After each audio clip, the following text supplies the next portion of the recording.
Hello, welcome to the Tea with Jamie podcast. It is Friday, August 14th, and today we are talking about Esteban Ocon. Yes, this is another one of those driver profile episodes where I detail a whole history of a driver's career and their junior career and their upbringing, just to get a sense of who they are beyond what we see on a Formula One weekend. Okay, so let's get stuck into it.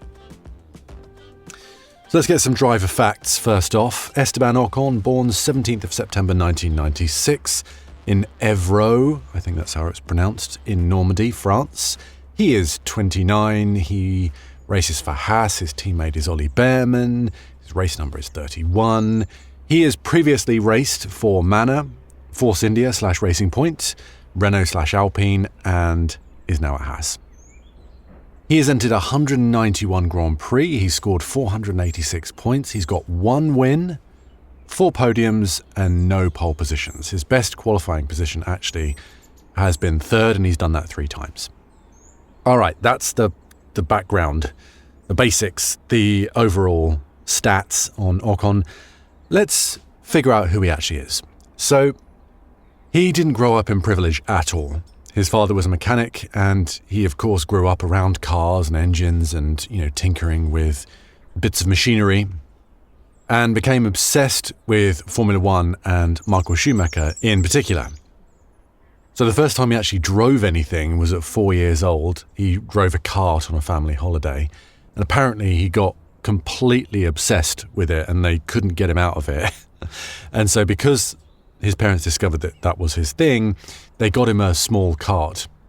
But, like I say, they didn't have a ton of money. Not like people to just throw money at giving Esteban a karting career. They actually, after seeing his passion and his commitment and his skill, they made a huge sacrifice. They both put their jobs on hold, and they sold their house, and they bought a caravan. And the 3 of them, with their dog, began travelling around Europe following Esteban's karting journey. And so they sacrificed basically their whole life as they knew it on the dream that Esteban was going to succeed in motor racing. So, when you hear of drivers talking about how their parents sacrificed a lot, I mean, that really is the case for Esteban's family, right? They literally did that. But it wasn't a sad, miserable childhood. Esteban was obviously doing what he loved, and he said it was actually kind of fun, like traveling around and waking up in new places every day, and, I can totally see that. However, it was very precarious, and he didn't just carry the weight of, I want to be a racing driver, that seems fun, cool. He carried the responsibility of, my parents sacrificed everything for me, I have to do this. I have to do this. I mean, that's an extraordinary level of pressure for someone so young to carry at the time. I'm sure his parents were not insisting this upon him, but you can't deny the reality of the situation. He can see with his 2 eyes, right, what's going on. Now, interestingly, Esteban Ocon and Pierre Gasly grew up in the same area. They both grew up in Normandy, and their families knew each other. And at a little kart circuit, Ocon was practicing, Pierre was there, he was kicking a football around, and Ocon's father actually said, why don't you try having a go in Esteban's kart, to young Pierre Gasly.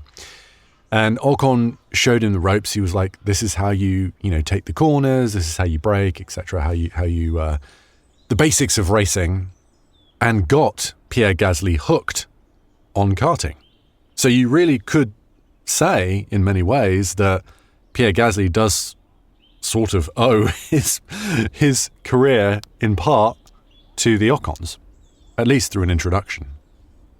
It's kind of poetic that years later both would become Formula One race winners, they become teammates, they had a lot of contention that we'll get into, but, started very humbly and very innocently, and interestingly, their bond was sort of secured very early on.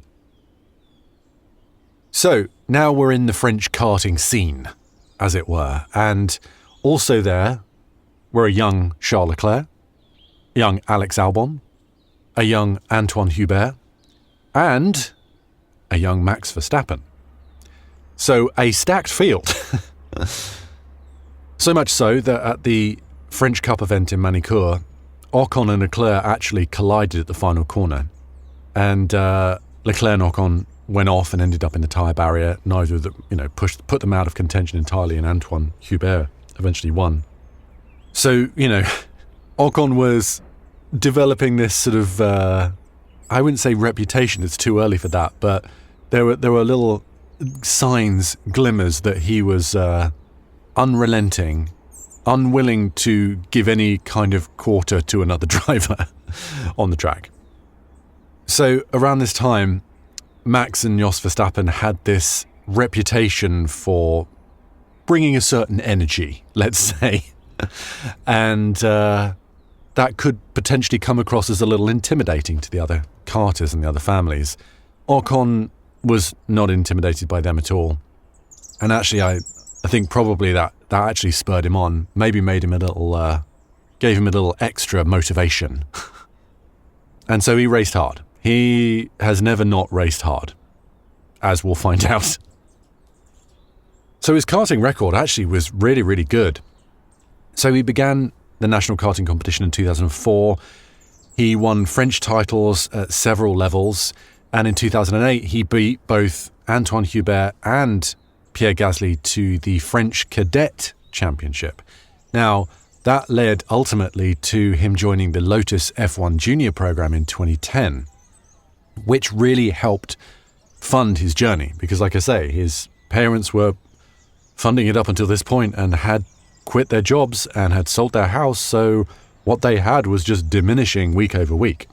But his performances, Ocon's performances on track, were attracting attention. So let's move on now to 2012, and this was his first season in single-seater racing. He was in the Formula Renault Championship, and he raced with Koivunen. And it wasn't a spectacular season, let's be honest. He finished 14th in the Euro Cup and 7th in the Formula Renault Alps series. And he took podiums. He took a few podiums that year, but there was nothing particularly special about that. The following year, in 2013, he moved to ART, their junior team, a much more established heritage team in the junior categories, sort of like a McLaren or a Mercedes of the junior categories, ART. And this year, massive improvement. He finished third in the Formula Renault Euro Cup series, and he won twice over the course of that year. And he had another victory in part of a Northern European Cup campaign that he competed in. He didn't compete in the whole season, but he had another win in that campaign he was running, sort of in addition to the Formula Renault Euro Cup series.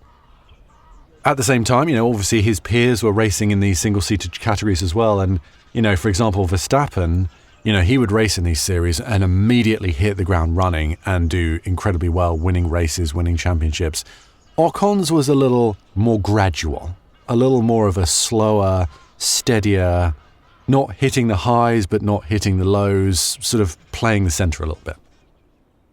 So now let's move on to 2014, and he moves to Euro Formula 3.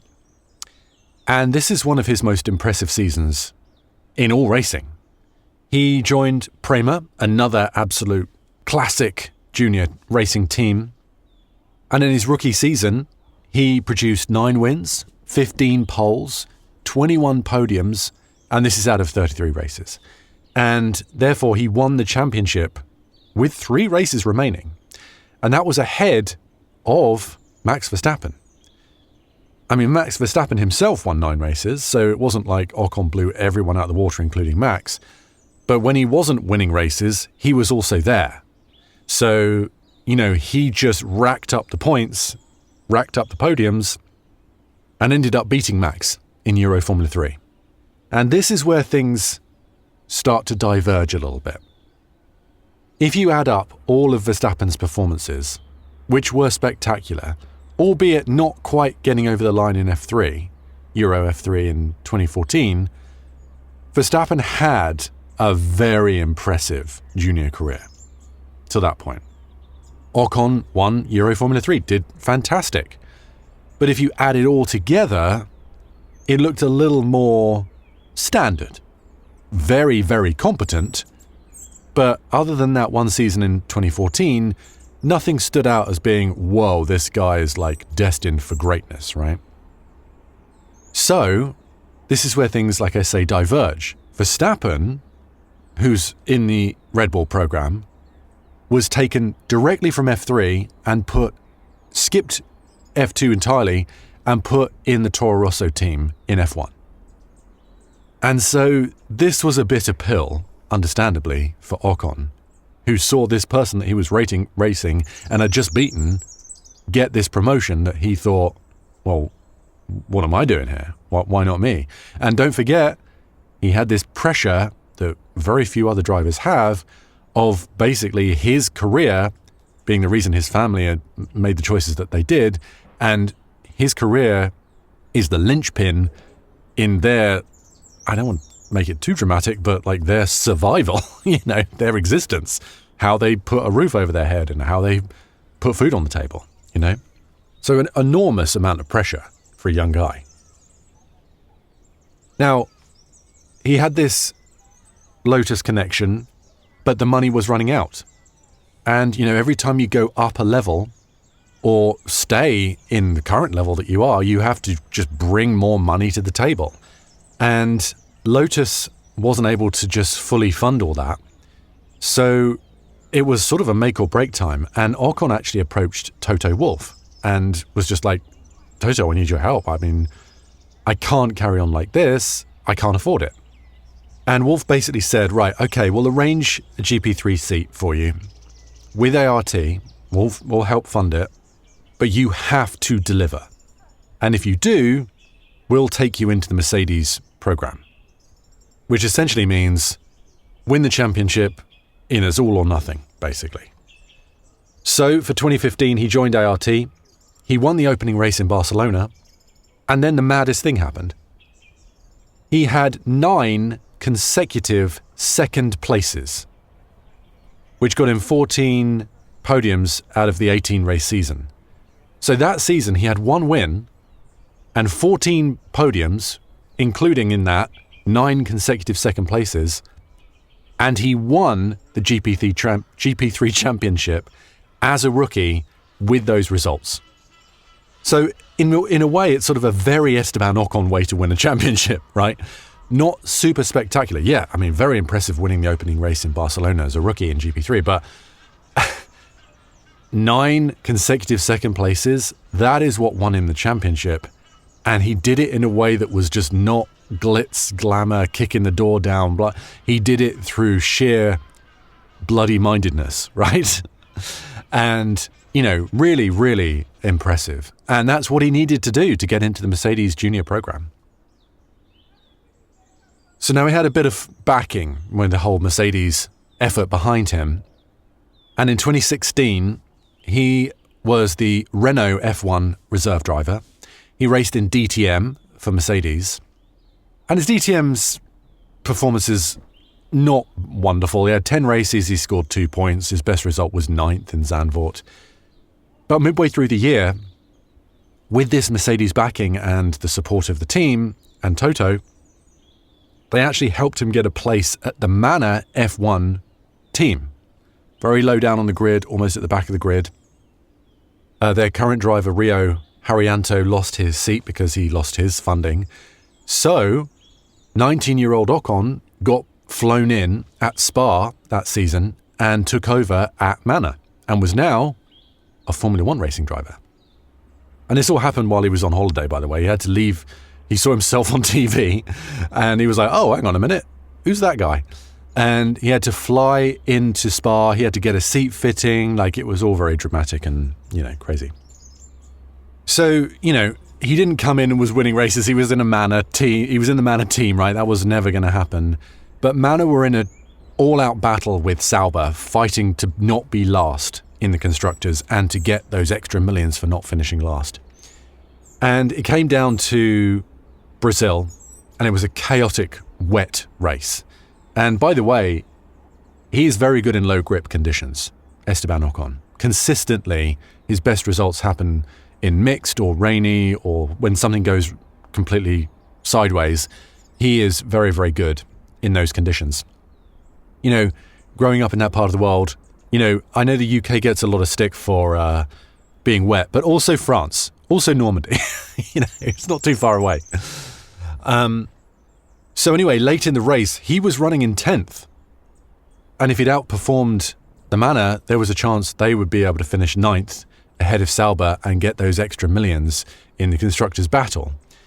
However, Fernando Alonso passed him on lap 70 of 71, and Ocon eventually finished 12th. Meanwhile, Felipe Nasr finished 9th for Sauber, getting those couple of points, which moved them ahead, Sauber that is, of Manor in the Constructors' Championship.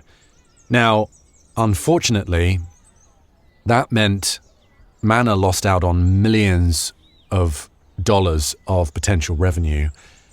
And I want to be careful putting it, how I put this. It wasn't because of this, because of course they were in this position already, but those millions of dollars would have made a huge difference to that team that ultimately ended up folding and leaving F1. Now, I am not attributing their exit from F1 and the team winding up to Ocon's performance in Brazil. Absolutely not, because like I say, they shouldn't have been in that position. And you're obviously just looking at the last domino to fall, and ignoring all the previous dominoes that have fallen down. But, had things worked out slightly differently, how had he managed to somehow pull out a result or, whatever, maybe, hypothetically, things could have changed. And that pressure weighed on Ocon. And that was something that he felt, on top of the pressure that he's very used to dealing with, he felt that intensely.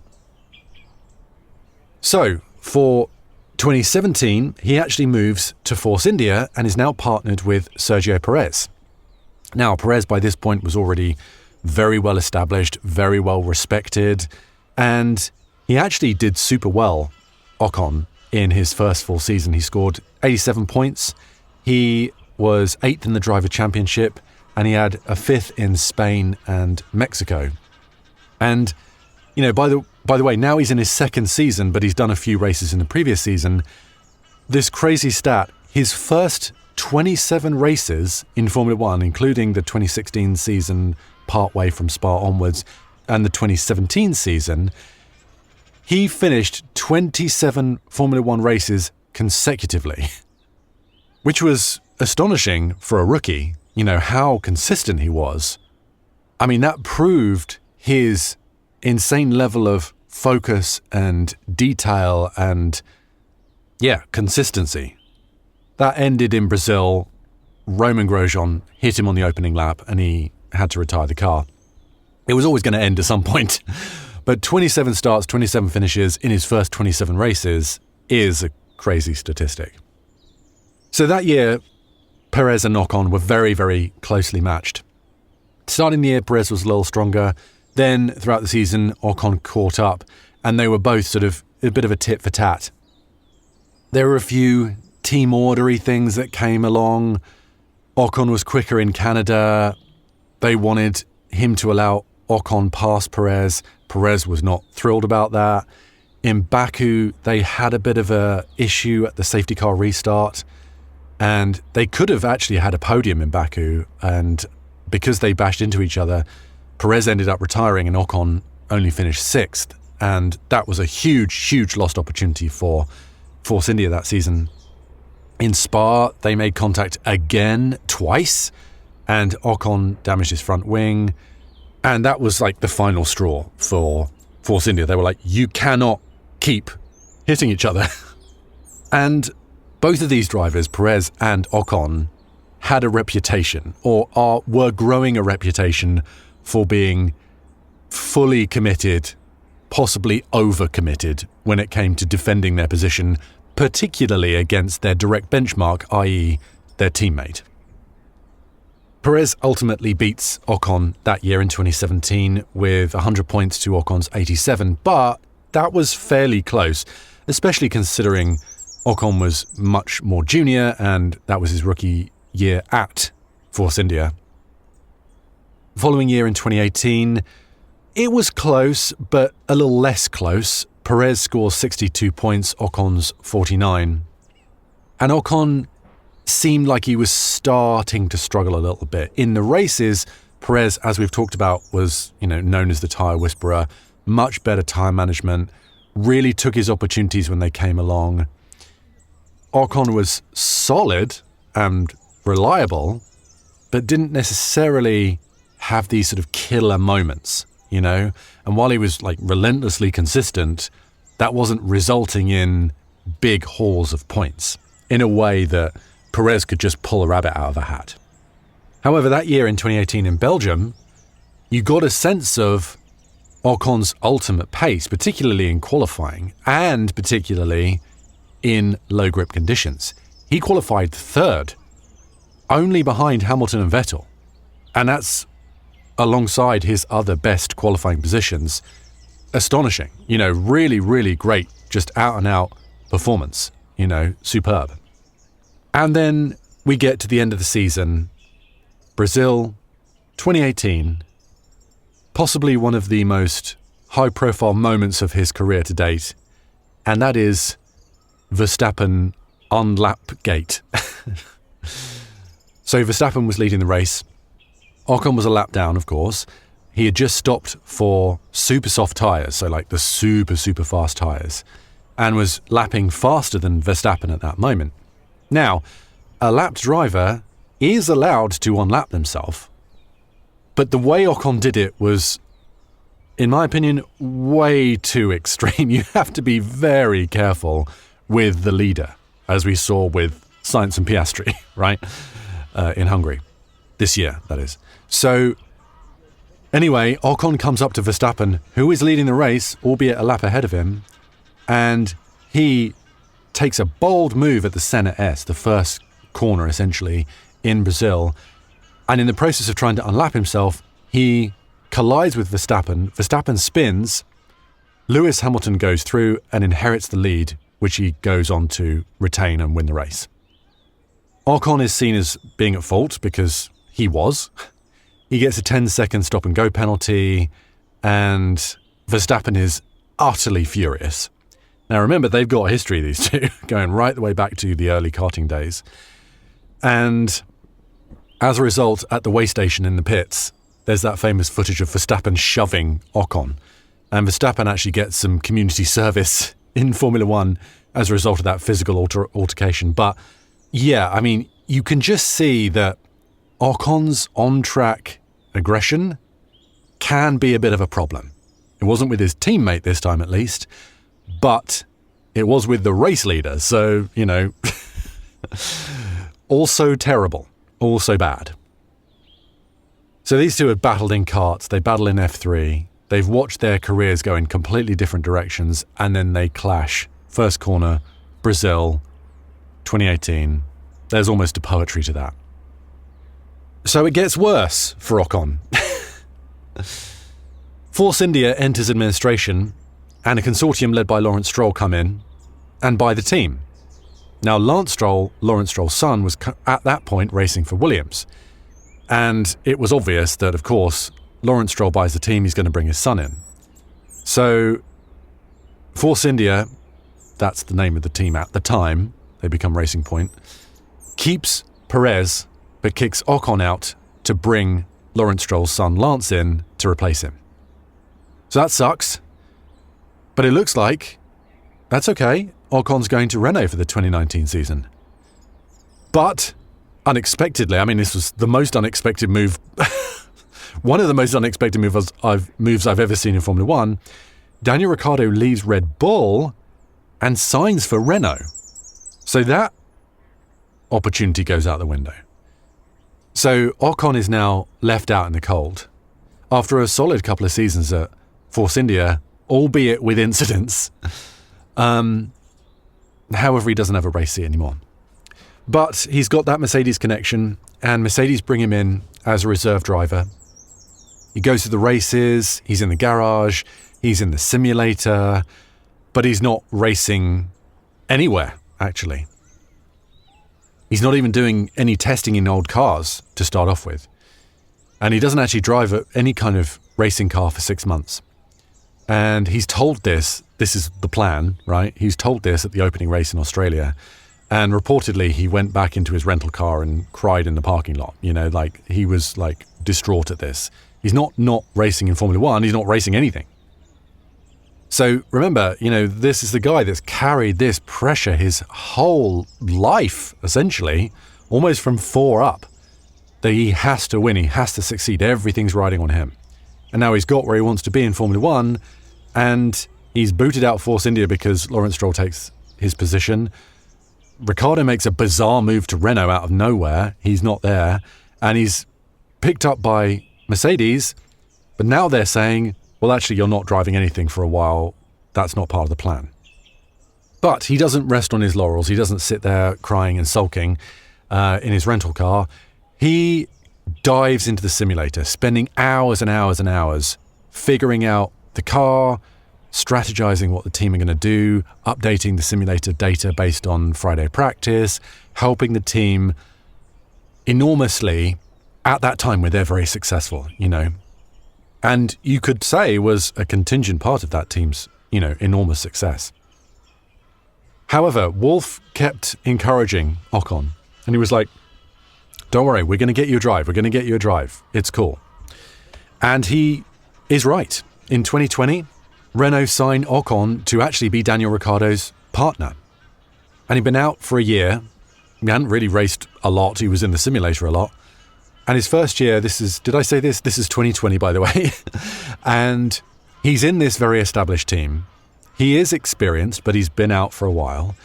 And that rustiness does show. And he's comfortably outperformed over much of the season. Ocon scores 62 points. He finishes 12th in the championship. But now we're getting towards the end of the season, and we go to Sakir 2020. Now, this is that crazy race, right? When George Russell moves over to Mercedes, replacing Hamilton. There's the whole Bottas incident. There's the whole Perez spinning off in the first lap, driving through the front. All that chaos. Remember, that is the iconic race. So Ocon, however, qualifies 11th. This gives him complete free rein to choose. This is back when the top 10 had to race on the tyre they qualify on. But from 11th down, you don't. You can race whatever tyre you want to. They put him on the medium tyre, and he did a one-stop. After all the chaos and the disaster, astonishingly, even though Perez came from the back to the front, and that was, astonishing, Ocon finishes second after all is said and done. So the podium was Perez, P1, the former teammate who stayed at Force India, and who now is looking like he's not going to have a seat the following year. Interestingly, we talked about that. P2 is Esteban Ocon. P3 is Lance Stroll, who replaced Ocon at Perez's team. And Ocon is now a podium finisher once again, after that year in the doldrums. So it's a crazy end to the year, after a crazy couple of years. So let's now move on to 2021, and let's just go to Hungary. We got to talk about it. So at the start, Bottas causes a multi-car collision. It's wet conditions. A bunch of front runners were knocked out, or they had damage. Ocon managed to weave his way through.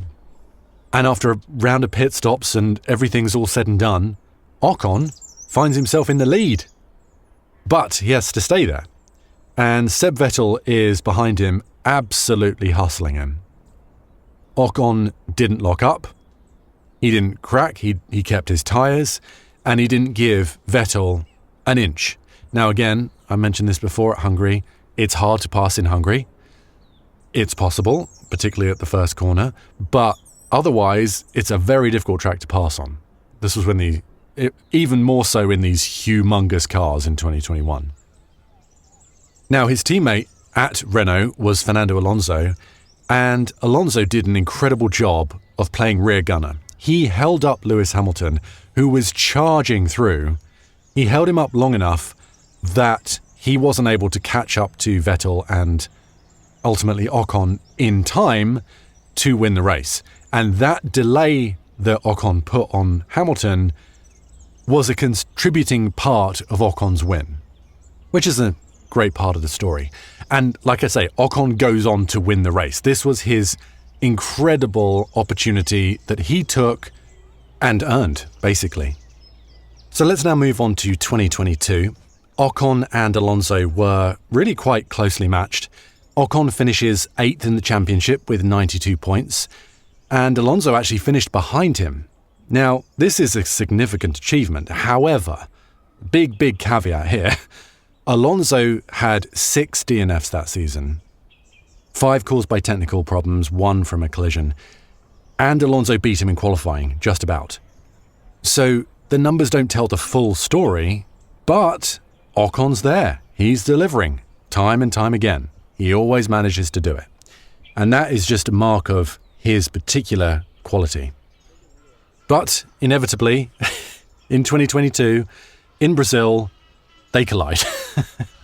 And more than once, actually, on the opening lap. Both cars are damaged. It's not all Ocon's fault. Alonso actually gets a penalty for one of them. But this is really proof that their relationship is starting to deteriorate.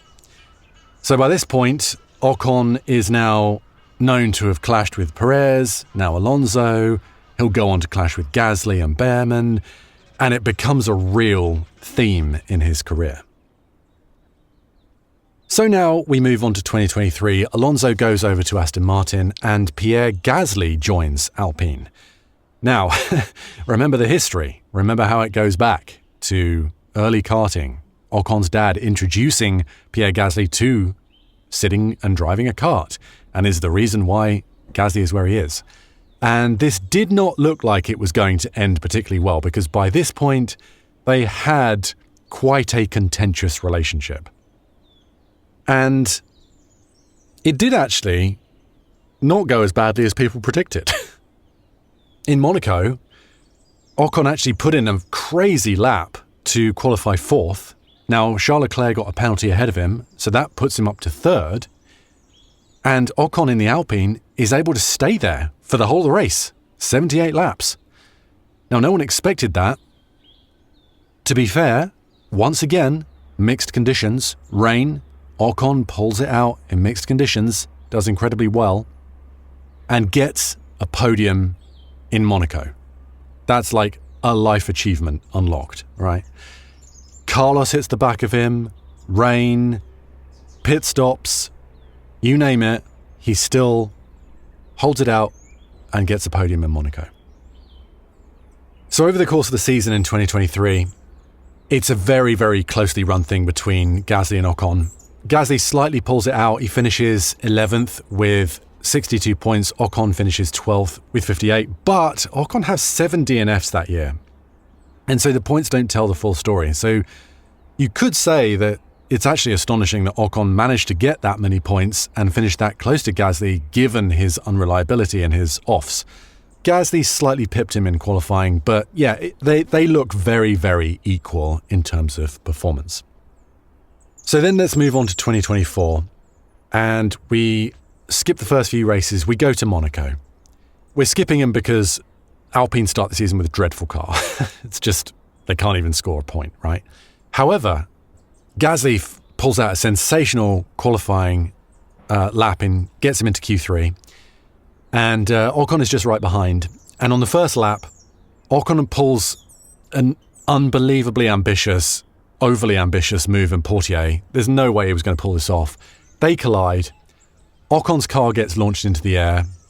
It slams back down, damages the car, nothing he can do about it, and he retires. And Alpine are furious, absolutely furious at him. And, you know, this pressure had been building with the poor reliability of the car, with the tension within the team, and then this incident in Monaco.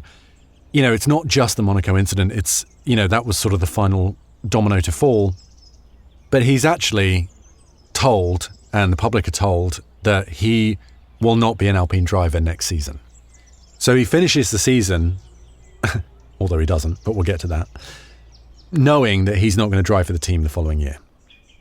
However, we skip on. Moving towards the end of the season, we're getting to Brazil, and Alpine, terrible season. They're 9th in the Constructors' Championship. Dreadful for a works team, right? And it doesn't even look like there's a hope of of really getting themselves out of this hole. However, it rains. And Ocon, who pulled out an incredible lap in qualifying, starting 4th, because it's raining, pulls out a superb 2nd place finish in Brazil. And who's behind him? You guessed it, it's Pierre Gasly. So 18 points and 15 points for the team drags the team from 9th to 6th in the Constructors' Championship by the end of the year. And that Brazil result was the reason for that. And it was such a feel-good podium, right? Everyone knowing the tension between the drivers, knowing that Ocon's on the way out, knowing the tension going back years between the two, and the fact that they were childhood friends that had fallen out. It was such a moment of healing almost for Formula One in general, to see them sharing that podium and as teammates at a French team, French drivers. It was just a great moment. However, there is no sentimentality in Formula One because Alpine, by the time they got to Abu Dhabi, decided they weren't even going to let him finish the season. And so they boot him out a race earlier, bring in Jack Doohan, and he ends up just missing the race entirely. He shows up in Abu Dhabi to do the test for Haas, which is where he's going to go. But it's an unceremonious end, even after that astonishing Brazil result. So we move on to 2025. He joins Haas, and he is partnered alongside the rookie Ollie Behrman. Ollie Behrman's only done one race. He raced at Saudi Arabia the previous year to replace Carlos Sainz when he had his, what was it? Hernia or something? I don't know. I can't remember what it was. Appendix. And they started pretty dreadfully in Australia. However, 1 week later in China, Ocon finishes 5th. And great time management. Started on mediums, did an undercut, ended up finishing super well. And so he's in a new team and doesn't pull out a spectacular result, but is just there, doing the thing, looking after the car, delivering when it matters. Now, this season actually is a little moment of history because he brings in Laura Muller as his race engineer, and she is the first full-time female race engineer in Formula One history. And they have looked like a really great team, great partnership ever since. So, a little moment of history there alongside all this. And so Ocon and Behrman are together, and by the end of the season, Behrman actually outscores Ocon. Behrman finishes 13th with 41 points. Ocon finishes 15th with 38 points. So it's close on points. It's not terrible, but it's also not great. Behrman outqualifies Ocon, 14-10. They're somewhat of a wash in races, 12-12, but it's not great to have a rookie outperform you over the course of a season. But it's not a disaster. By the way, that season, inevitably, the teammates had crashed into each other. Because it's Ocon, right? It has to happen. At Silverstone, it was a wet, dry, chaotic race. Behrman was trying to pass Ocon. Ocon wasn't having any of it. They spun. Neither of them scored. Bit of a disaster. So the bingo card has been fulfilled. And then we move on to 2026. Ocon is currently 17th in the championship with 3 points. Behrman has been significantly stronger all season. He's qualified 8-3 ahead of Ocon, 7-4 in races ahead of Ocon. And if I'm being honest, it doesn't look great for Ocon. He was beaten last season, although it's, pretty even though Behrman was a rookie. This season, Behrman is just consistently outperforming him. However, we do have pretty much half a season to go, so things can hugely turn around. But yeah, that's where we are today, and that is his current position. So yeah, Ocon, relentless. Pretty solid race pace, very good qualifying. He is great at defending positions. Think of Hungary, his race win. Think of Monaco, his podium. Superb in low grip. Superb in qualifying, superb in the race. Think of Brazil 24, Monaco in the rain, etc. Like I say, he's good in qualifying. He's not quite like the best, but that has put him in positions like in Monaco, like in Brazil, to fight for these podiums and then ultimately, because of his consistency, be able to deliver them. superb work ethic. That is what got him back into Formula One. His time at Mercedes, putting in the hours in the sim, going to the races, staying present and sort of through sheer will, getting back into Formula One as a driver. He does have this issue with teammates. Like, there's just no denying it, right? He loses his mind a bit when defending or attacking them, and he goes way too hard. And of course, the whole Verstappen incident in Brazil. But you can explain that with this sort of absolute obsession and life or death desire to succeed, given his upbringing. It makes sense. But that aggression can have negative consequences. So anyway, that is Esteban Ocon, a very mixed character, a real, like, on his day can, race with the best of them, and is superbly consistent and reliable when he doesn't lose his marbles, right? And just crashes into his teammate. He has those moments of madness that have dogged his career. And that's Esteban Ocon. Okay, I will be back again on Monday with either a driver profile or a news story. I think it'll probably be news, considering we're sort of running up now to Zandvoort. We're getting towards the end of the summer break and the teams will be off their enforced holiday. And we'll have things to talk about. I will just keep doing these throughout the remainder of the weeks and months until we cover everyone. There will be slow days and I will do driver profiles on the slow days. So yes, lots to talk about. Okay, have a great weekend and I will see you on Monday. Okay, bye-bye for now.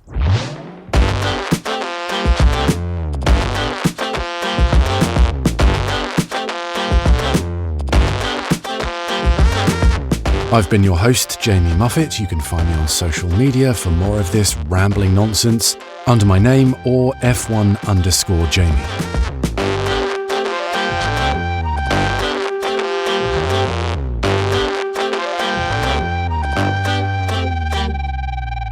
This is an RPS audio production.